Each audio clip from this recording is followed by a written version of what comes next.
जय मसीह की प्रिय विश्वासी भाई एवं बहन, प्रभु यीशु का हम धन्यवाद करें एक और सुंदर समय के लिए, नए दिन के लिए, प्रभु की सारी सामर्थ और प्यार और अनुग्रह के लिए जो आज भी हमारे जीवन पर बहुतायत के साथ है।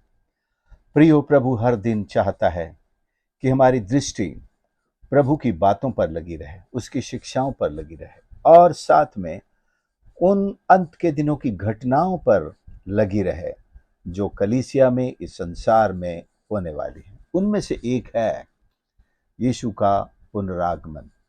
इन दिनों में जबकि हम प्रभु यीशु के उस उपवास काल में पाए जाते हैं और पूरी कलीसियाएं दुनिया भर में उपवास काल में है और हम अब पैशन वीक के बिल्कुल नज़दीक आ पहुंचे हैं और अगला संडे ही यानी कि पाम संडे के रूप में सारी दुनिया में ऑब्जर्व किया जाएगा और प्रभु यीशु का यरूशलेम में प्रवेश जो विजयी प्रवेश कहलाता है उस पर आप और हम मनन सुनेंगे और कई जगह रैली जुलूस के माध्यम से भी लोग प्रभु यीशु के आगमन को या उसके यरूशलेम के प्रवेश को और उसके सेवकाई के अंतिम सप्ताह के बारे में प्रचार करेंगे।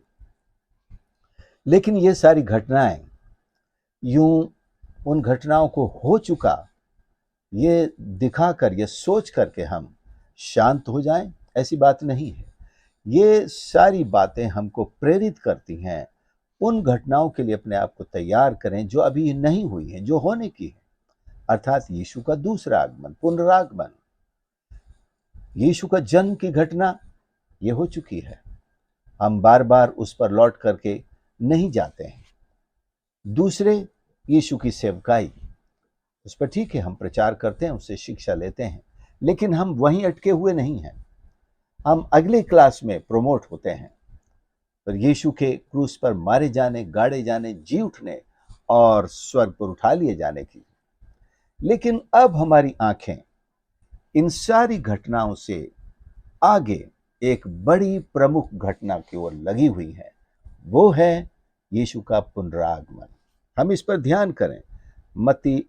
मरकुस 13 अध्याय, मरकुस 13:24 से लिखा है। चूंकि ये तीनों सुसमाचारों में ये बात है, परंतु मैं यहां से पढ़ रहा हूं। उन दिनों में उस क्लेश के बाद सूरज अंधेरा हो जाएगा, चांद प्रकाश न देगा और आकाश से तारागण गिरने लगेंगे और आकाश की शक्तियां हिलाई जाएंगी। तब लोग मनुष्य के पुत्र को बड़ी सामर्थ और महिमा के साथ बादलों में आते देखेंगे। उस समय वह अपने दूतों को भेजकर पृथ्वी के इस छोर से आकाश के उस छोर तक चारों दिशाओं से अपने चुने हुए लोगों को इकट्ठा करेगा।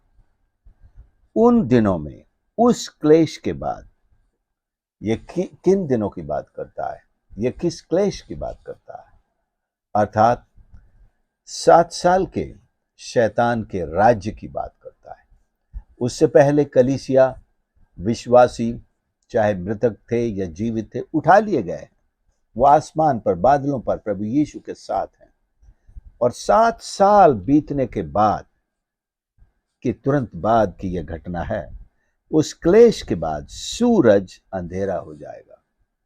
पृथ्वी पर एक ऐसा वातावरण बनने वाला है जो पूरा अंधेरे का वातावरण हो जाएगा। चांद प्रकाश न देगा। आश्चर्य होगा, चंद्रमा निकला तो है लेकिन रात में कुछ प्रकाश नहीं है। दिन में सूरज तो निकला है लेकिन ऐसा अंधेरा पहले कभी नहीं देखा गया। आकाश से तारागण गिरने लगेंगे। ये घटना हमने नहीं सुनी। कुछ तारों को टूटता हुआ देखा, इधर से उधर भागते हुए देखा है, लेकिन तारे गिर करके धरती पर पहुंचने लगे और लिखा आकाश की शक्तियां हिलाई जाएंगी। आकाश की शक्तियां क्या हैं? जो डिफरेंट प्लैनेट्स हैं, जो ग्रह हैं, तारे हैं, ये सारी शक्तियां, सूरज, चंद्रमा, आकाश की शक्तियां गिने जाते हैं। और भी सैकड़ों लाखों ऐसे तारे हैं जो स्वर्ग, ये आकाश की शक्तियों में गिने जाते हैं। तब लोग मनुष्य के पुत्र को बड़ी सामर्थ और महिमा के साथ बादलों में आता देखेंगे। ऐसे अंधेरे में, ऐसे घोर अंधकार में एक उम्मीद की किरण बन करके आसमान से कोई उतरेगा जिसके उतरने की रोशनी पूर्व से पश्चिम तक जैसे लिखा है दिखाई देगी। और वो दृश्य होगा, मतलब दिखाई देने लायक होगा। यीशु का आगमन सबको दिखाई देगा। 7 साल में जिन्होंने क्लेश से गुजर, क्लेश उन्हीं को आएगा जो विश्वास करेंगे, जो नए विश्वासी होंगे, क्योंकि पुराने विश्वासी तो सब उठा लिए गए। जिन्होंने गंभीरता से ईश्वर के वचन को नहीं लिया, कलीसिया की शिक्षाओं को नहीं जाना, नहीं माना, पासबानों के प्रचारकों के प्रचार को गंभीरता से नहीं लिया, वो छोड़ दिए गए, पीछे रह गए। लेकिन एकदम उनको होश आया, अरे ये बातें तो सब सच थी, हम तो मजाक समझते थे, मजाक उड़ाते थे इनका।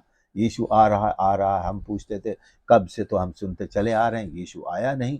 और यीशु तो अचानक आ गया और कलीसिया को लेके भी चला गया, चुपचाप लेके चला गया। अब सुनने में आ रहा है कि 7 साल के बाद वो फिर से उतरेगा उन लोगों के साथ। हमको एक मौका और मिला कि हम यीशु पर विश्वास करें, अपने पापों से तौबा करें। तो वो लोग गंभीर होकर के सारा दुख और विरोध सहने के लिए तैयार होकर के, यहां तक कि मर भी जाएं तो भी हम अब यीशु पर विश्वास करेंगे, यीशु को नहीं छोड़ेंगे। और वो बलिदान होंगे, बहुत से उनमें से बलिदान हो जाएंगे, कुछ जो जीवित बचेंगे वो इस बड़ी घटना को देखेंगे। उनका सौभाग्य है कि यीशु को आते हुए वो देखेंगे, ये सौभाग्य है। तो पुत्र को बड़ी सामर्थ और महिमा के साथ, बड़े तेज के साथ बादलों पर आते हुए देखेंगे। उस समय वे अपने दूतों को भेजकर पृथ्वी के इस छोर से आकाश के उस छोर तक चारों दिशाओं से अपने चुने हुए लोगों को इकट्ठा कर लेगा। प्रभु यीशु उन सब को इकट्ठा कर लेगा, और जो उसके साथ होंगे, जो कब्रों में भी होंगे पुराने नियम के विश्वासी जैसे, उनको भी वो इकट्ठा कर लेगा। और जो विश्वास में उन दिनों में आएंगे उनको भी वो इकट्ठा कर लेगा, और फिर इकट्ठा करके वो उनके साथ 1000 साल के राज्य में आगे बढ़ेगा। सो प्रियो, हम कैसी तैयारी अपनी रखते हैं कि प्रभु का आगमन चाहे जब भी हो हम उसके साथ हो लेंगे। इस संसार का डेरा छोड़कर, संसार की रंगीनियों को बाय बाय करते हुए, संसार के जितने भी ऐशो आराम, धन दौलत संपत्ति हमको मिली हैगी, उनसे हम पूरी तरह डिटैच हो जाएंगे। लेश मात्र भी हमारे दिल में उनके प्रति ये नहीं रहेगा, अरे मैंने इतना कमाया, इतना पैसा खर्च किया, ये बनाया वो बनाया, अब मैं इसे छोड़कर कैसे जाऊं। एक सच्चे विश्वासी में पहले ही से ये भाव होता है कि वो चाहे जितना भी इस संसार में इकट्ठा कर ले, मसीह के साथ जाने के लिए वो हमेशा तैयार रहता है, रहना चाहिए। हमारा मन या धन में नहीं लगना चाहिए। इसलिए कहा जहां तेरा धन वहां तेरा मन। तो हमारा मन हमारे स्वर्गीय धन पर है। स्वर्गीय धन हमारा प्रभु यीशु है, वो नहीं जो स्वर्ग में हमने इकट्ठा किया कि हमारा मन उस पर लगा हो। नहीं, हमारा तो धन प्रभु यीशु है। हमारा धन स्वर्ग में जो कुछ हमने अपने अच्छे काम से या सेवा से या दान से या भले कार्यों से जो कुछ भी जमा किया है, उसके लिए हम स्वर्ग नहीं जा रहे हैं, हम यीशु के लिए स्वर्ग जा रहे हैं। याद रखें, you are going to heaven for Jesus, not for your house, not for any other relatives that have gone before, or not for the results or returns of the things or the ministry that you have done here on earth। कि आपने जो सेवा यहाँ की है उसके प्रतिफल को पाने के लिए नहीं, वो तो ब्लेसिंग्स हैं, एडेड ब्लेसिंग्स हैं, वो तो हमको मिलेंगी ही। लेकिन हमारा सबसे पहला और बड़ा लक्ष्य, हम यीशु से मिलेंगे, यीशु को देखेंगे, यीशु के साथ रहेंगे। ये है सबसे बड़ी ख्वाहिश। अगर आपकी ख्वाहिश इससे अलग है तो आपको कुछ और टाइटल देना पड़ेगा। आपको स्वर्ग का लालच है, लालच हो तो यीशु का हो, स्वर्ग की चीजों का नहीं। वो सब तो परमेश्वर की संतान होने के नाते हमारी हैं ही, लेकिन हमारा लक्ष्य और ऊपर होना चाहिए। वो स्वयं प्रभु त्रिएक परमेश्वर है, जो हम उनको देखेंगे, उनके साथ रहेंगे, बाकी सब तो हमारा है ही, उससे हमें कोई फिक्र करने की बात नहीं है। सो प्रियो, ये जरूरी है कि हम अपने आप को इन दिनों में तैयार करें कि यीशु का आगमन हो सकता है कि इस पैशन वीक से पहले ही प्रभु यीशु। हम तो यीशु के पैशन वीक की तैयारी में लगे हैं, पाम संडे की तैयारी में लगे हैं, हम तो मानी के मॉन्डी थर्सडे की तैयारी में या गुड फ्राइडे की 7 वाणियों की तैयारी में लगे हैं, वाणी तैयार कर रहे हैं, और फिर ईस्टर के लंच की तैयारी कर रहे हो शायद।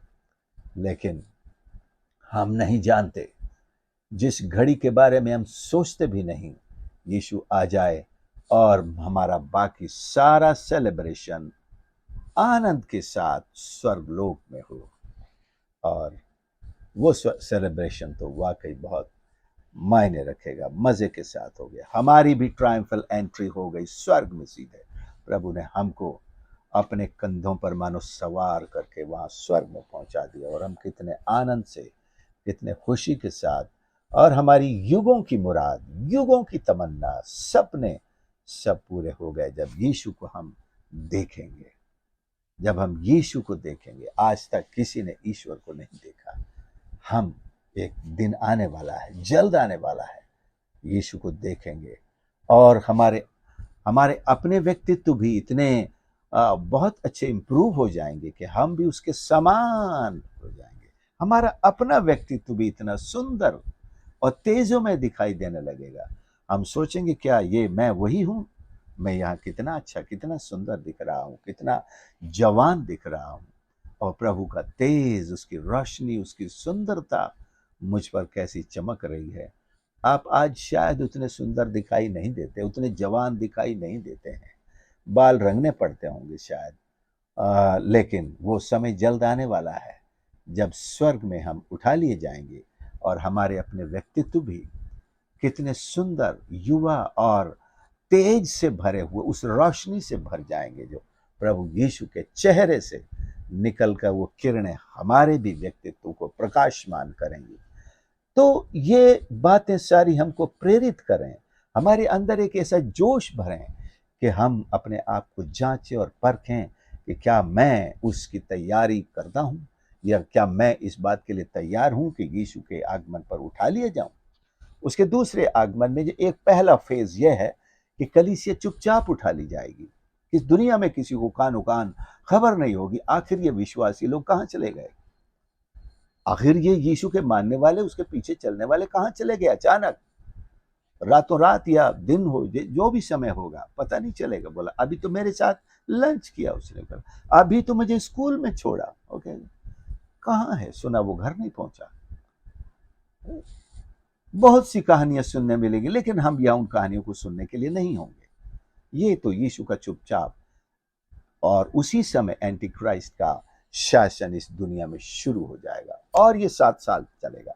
उसके बाद 7 साल के बाद जो यीशु का पुनरागमन है, उसका दूसरा फेज है, वो हम उसकी बात कर रहे हैं। धरती पर उतरेगा और 1000 साल के लिए राज्य कायम करेगा।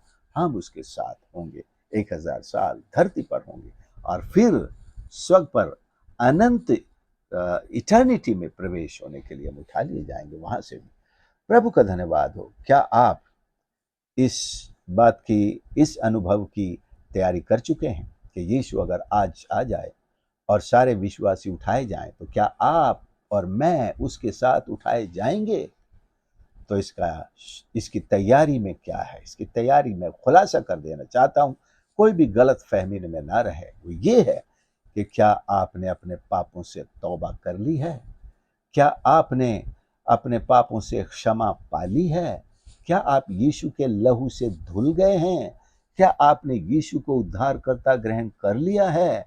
क्या बपतिस्मा लेकर के आप यीशु के लिए पूरी पवित्रता से शोभायमान होकर उसके लिए जीते हैं, उसका इंतजार करते हैं, उसकी महिमा करते हैं, उसकी स्तुति आराधना करते हैं, और उसकी गवाही देते रहते हैं, उसके वचन को पढ़ते हैं, दुनिया को बताते रहते हैं? क्या इस तरह अपना जीवन बिता रहे हैं? अगर इसी दुनिया में हम खो गए, तो माने कई लोग कहेंगे कि हम तो मसीह हैं, हम भी मसीह हैं, लेकिन दुनिया में खोए हुए मसीह हैं। आपके पास सबसे पहले नए जन्म के का अनुभव होना चाहिए, नई सृष्टि होने का अनुभव होना चाहिए। यीशु ने कहा निकोदेमस से, जब तक कोई नए सिरे से न जन्मे वो परमेश्वर के राज्य को देख नहीं सकता।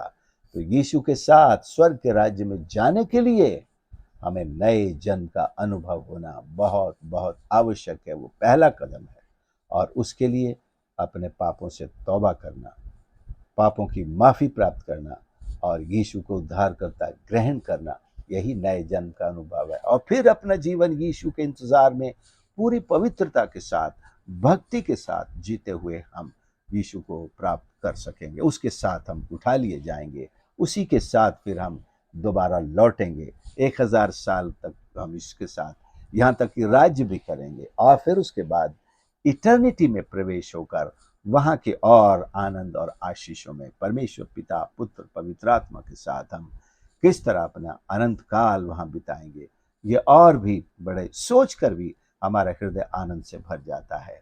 तो क्या आप इन बातों पर विचार करते रहते हैं? क्या आप इन बातों को अपने जीवन में प्राथमिकता देते हैं? इन विचारों को, इन विषयों को, इस सोच को अपने जीवन में सबसे ऊपर, जैसे कोई बाइबल की किताब हमारी अलमारी में सबसे ऊपर रखी हुई है, लेकिन उसको हृदय में उतारते रहते हैं? इस सोच को हमेशा अपने दिमाग में लेकर मनन करते रहते हैं और अपने जीवन को बाइबल की इस शिक्षा के रोशनी में जांचते भी हैं? प्रभु हमारी मदद करे। आइए हम प्रार्थना करें। प्यारे प्रभु, मेरे परमेश्वर, इस वक्त मैं अपने आप को आपके चरणों पर सौंपता हूँ। प्रभु जी, मैं अपने आप को आपके दूसरे आगमन के लिए तैयार करता हूँ।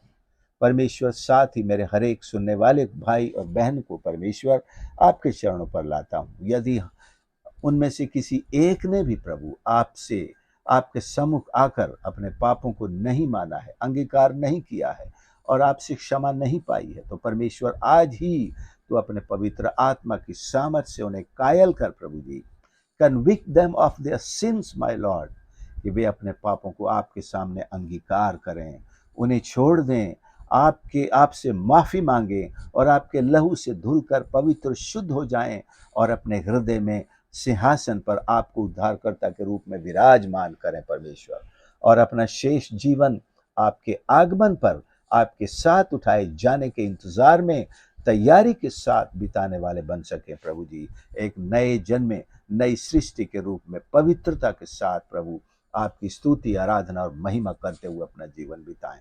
आपके आगमन की शिक्षा फैलाते हुए, गवाही देते हुए और आपके वचन पर चलते हुए परमेश्वर अपना जीवन बिताएं।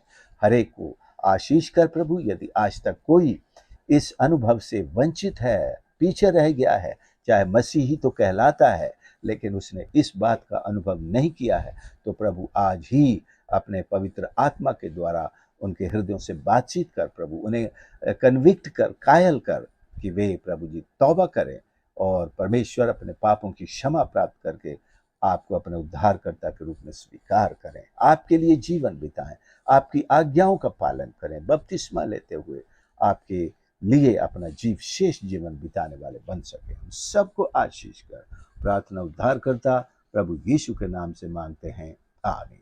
प्रभु आप सबको आशीष करे। आपने संदेश को सुना है, जरूर परिवार के दूसरे सदस्यों के साथ, मित्रों के साथ, अपनी कलीसियाओं में भी इसे ज़रूर शेयर करें। ये बहुत ही महत्वपूर्ण संदेश है और मैं समझता हूँ हर एक व्यक्ति को, चाहे वो विश्वासी हो या अविश्वासी हो, मसीही हो या गैर मसीह हो, उन सबको एक बार ये संदेश सुनना और उस पर विचार करना बहुत ज़रूरी है।